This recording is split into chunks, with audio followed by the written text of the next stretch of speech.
In order to do eyelash extensions professionally, I absolutely think that you need to be a perfectionist. You need to be very detailed in your entire analysis of the person's natural lashes. You need to be very exact in your placement and your styling in order to create the look that you want to on the client. You need to be very precise in how you place each extension on each lash and make sure that it's not touching any other neighboring natural lashes. And you have to do that several hundred times per appointment.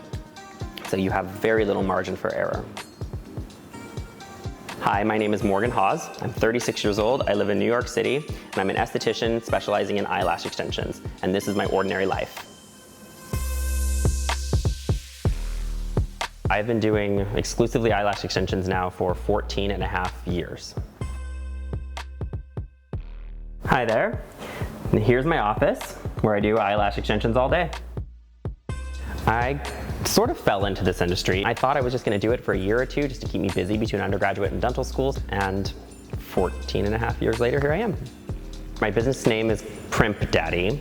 It was given to me, in a sense, as a moniker. I think it's been a good business name. It's funny, and it sticks in people's minds. My clients right now range anywhere from early 20s all the way up until about 80. Roughly 50% are Asian, most of which are Chinese. A lot of times at the very beginning of this industry, people would see or decide to prescribe a certain look, a certain shape, a certain style for all Asian eyes.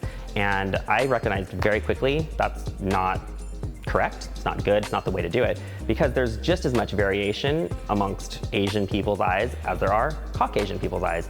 I'm not categorizing all Asian eyes as one, I think, is what ended up bringing a lot of Asian clientele to me first.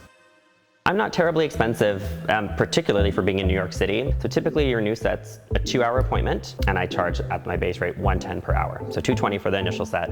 Then most people come back around every 3 weeks or so for a fill, and that's usually just an hour appointment. In terms of income potential, so let's say on a normal light week, I do 30 hours per week. So that would be 110 times 30, so that's 3,300 per week. And if I simply times that by 52 weeks in a year, I could gross $171,600. You know, that does get knocked down a bit because I don't work every single week. I definitely take some time off, some vacations here and there. But, you know, the income potential is there. The single biggest business cost here in New York City is inevitably going to be rent. My little space is roughly $3,000 per month, and it's just a small windowless room. Then of course there's materials. Overall, I'll probably end up spending around $5,000 per month on overall costs. I live in Hell's Kitchen. It's Midtown West, so I actually live 2 avenues away from Times Square.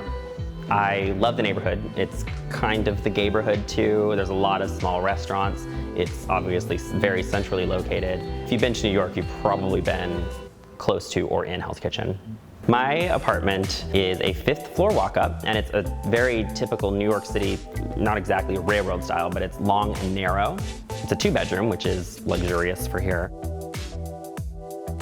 I live with my partner, Derek. We've been together for 8 years and have lived together for basically just as long. We spend, I think, a little over $4,000 for our apartment, and that is, for what it is, really a great deal in the area.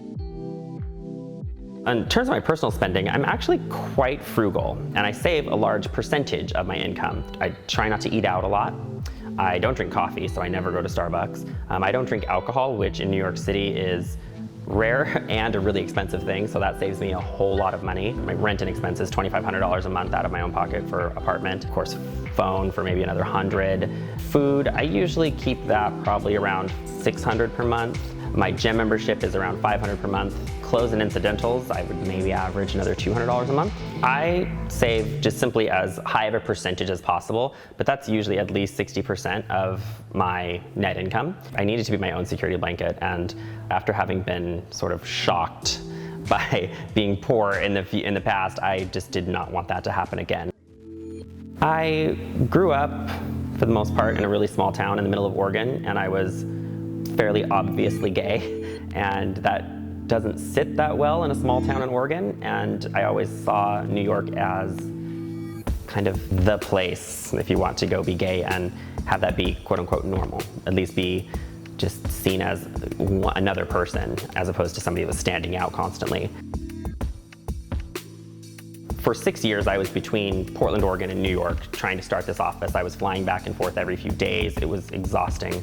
For a time there, too, I became completely broke. So I remember there was one point where I landed here at JFK. Then I took the train in from JFK.